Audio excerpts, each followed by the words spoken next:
0. Hello, everybody. How you doing today? It's a new day. It's a fresh day. I hope you're up shaking and baking. Welcome to the Paul Food Podcast. I always say that everybody I interview on this podcast, they are all amazing and fascinating people. And today I've got with me a great man. It's my namesake, my first namesake on the pod, man. His name is Paul Adokie Iruene. Paul, are you from River State? Yeah, I am from River State. You're a Port Harcourt boy. He's the co-founder of FOODCOURT. It's a great company.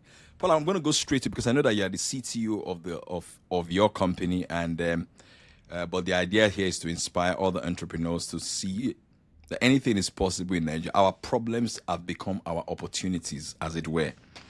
So, in your own way, how did you guys get your first set of customers? Maybe your first 1,000 customers. What do you think worked?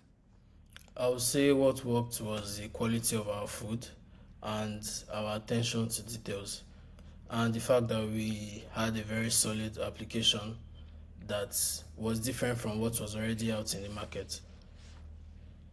Great. I understand that you guys do like over 30,000 orders a month. Yeah. And that the average order size is like 15,000 naira per order, which is like 3 times higher than other food, the existing food aggregators. Why? I feel most people just see how good we are, how we stand out from others. The fact that we deliver on our word, in the sense that we give out when they know when they get their meal, they are getting quality food.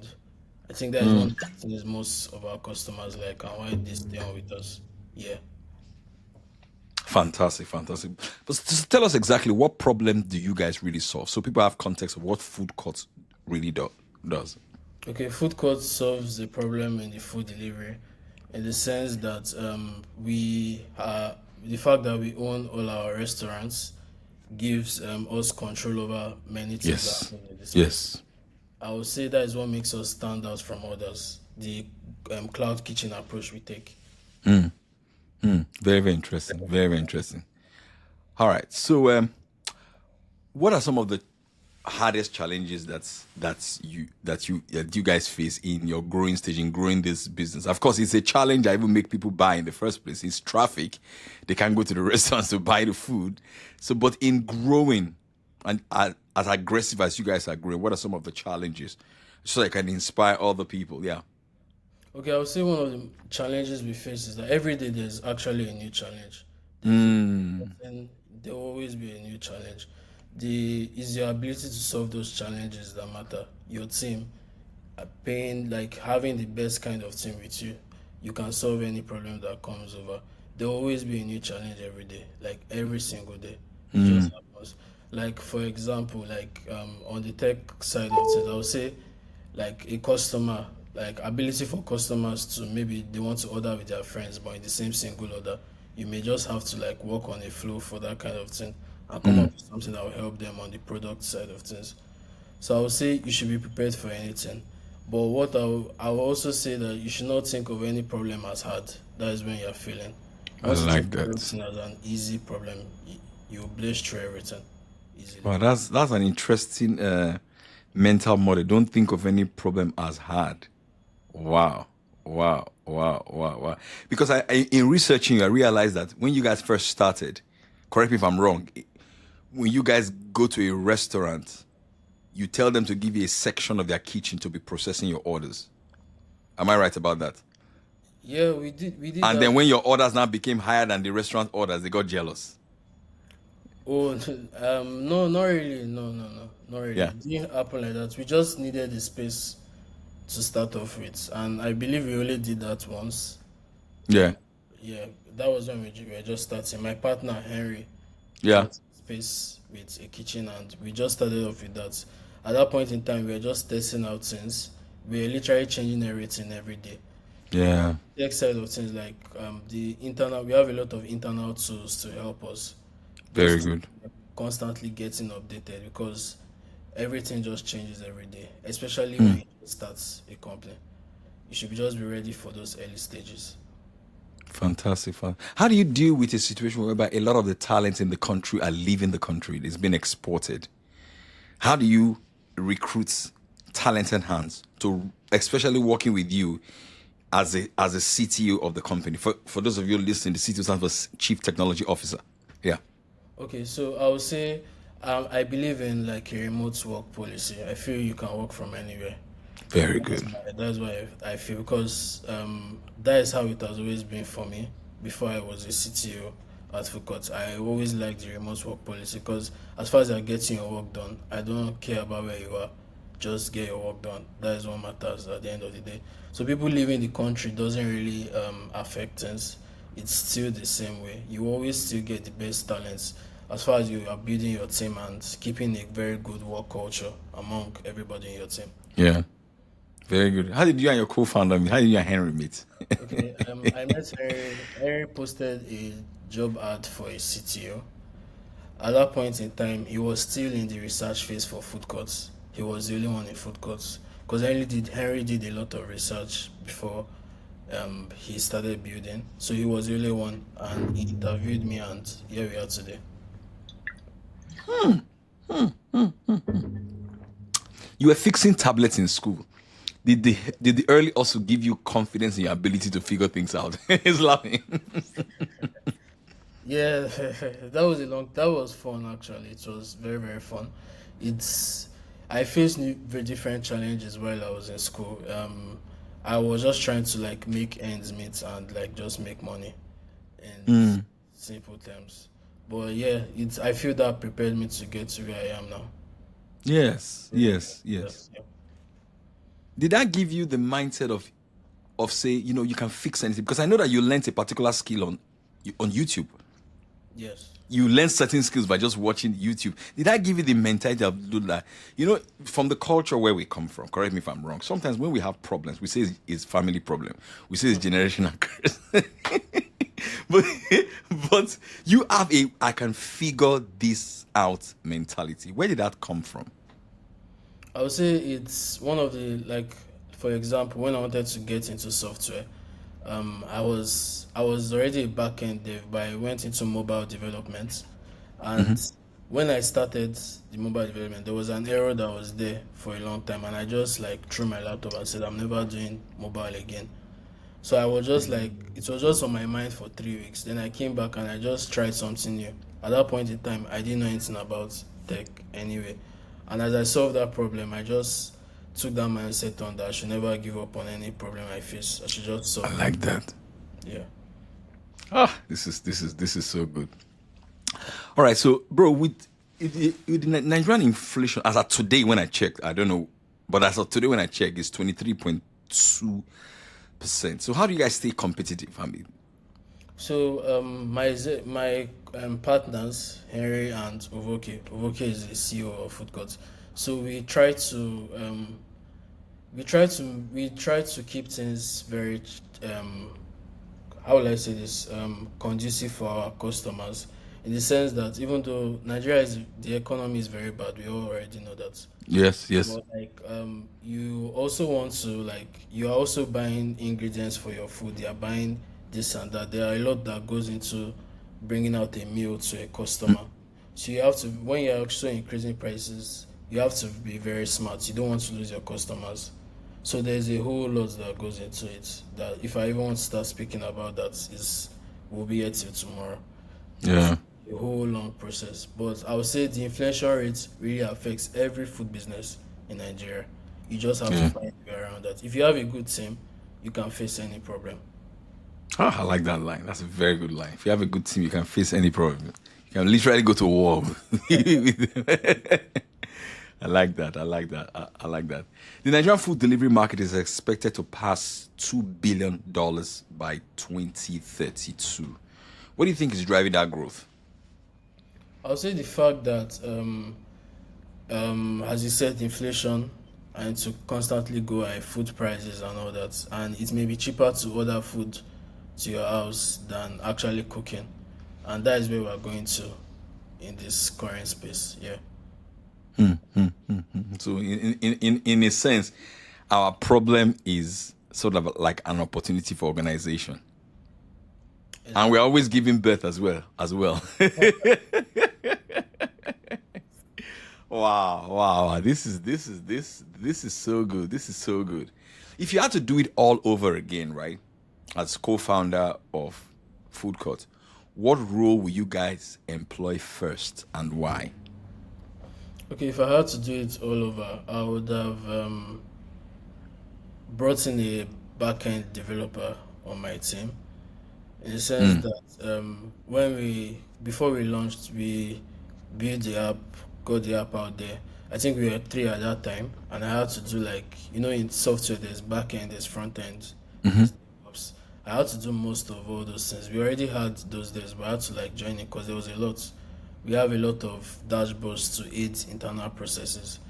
So I would say I would have hired a backend developer to join me, because when we launched, we had to face a lot of issues that we solved those issues, but if we had that person at hand, things would have been different. Great. I always like asking this question because it's always good for people to know the source. As a CTO, of course, you will see where the traffic is coming from. When I asked Ian, it said it was their partnerships. Where do you think most of the traffic came from in the early stage for you guys to get your first 1,000 customers? You know, that first 1,000 customers is always a big deal where you're excited, you celebrate it, or your first 100 customers, paying customers. Where did the traffic come from? We only have one mobile app. That is where most of our orders come from, and I feel like why our orders even increased to that level was like word of mouth majorly. Because Mm, once you have a good business, word of mouth is very key. No matter how much marketing you do, but if your word of mouth is very strong, you're very good. You will stand out. so the greatness of the product just sells itself. Exactly. Yes. Great. How do you cope with the changes in technology in terms of AI, in terms of, the language models and how they're improving? How is that affecting your business? That's a very interesting question. So AI helps a lot. A lot of devs, everybody uses AI, and when it comes to food and technology, is a very big deal. So, in the past, most developers, there's something we call Stack Overflow, where we ask questions and get answers for code. But with the use of AI, Stack Overflow web traffic has gone down totally, because you can literally ask what you want to ask Stack Overflow. You can ask GPT and to give you. Whereas on Stack Wow. Overflow, you look through 10 answers before you get the answer, and it may not even solve that your problem. I'm sure, like, as of today, if you check Stack Overflow, you will see like hundreds of questions I asked in the past, and they are not still solved till now. So AI has been really helpful, like a major game changer. I feel like as a developer, if you're not using AI now, then you're already failing, because your job is to make your work easier. What three devs were doing in the past, these days a dev can do just because of the help of AI. So if you use AI, you're always going to stand out. You're going to stand out very, very well. There's something you said that's so powerful now. You said what three developers can do, one AI can do. So you may not need three developers, you may just need one. If there's a developer listening to us, even an entrepreneur now with AI, now, how do you advise them to adjust themselves so that they are still relevant in business?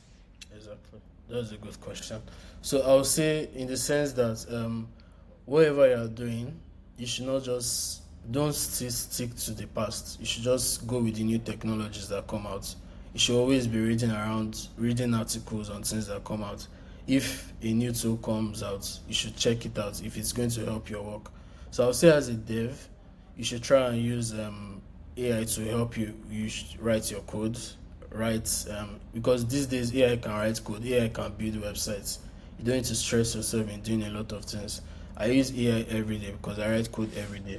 So AI is very, very vital, very vital. So I'll advise that you should just use AI. There's no how, you will always stand out.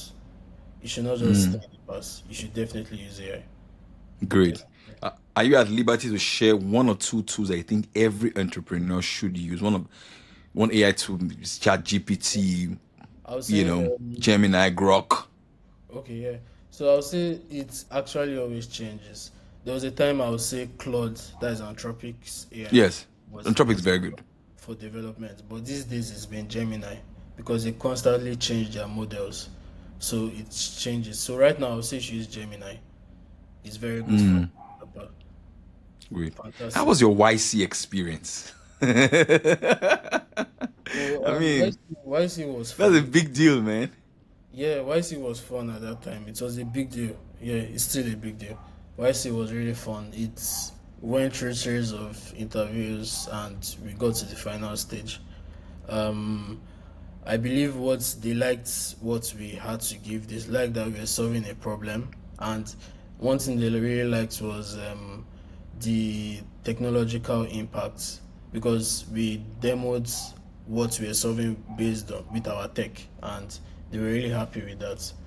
And one other thing they liked was our team. Like I'm referencing what I said earlier, our team is very solid, very Correct. solid.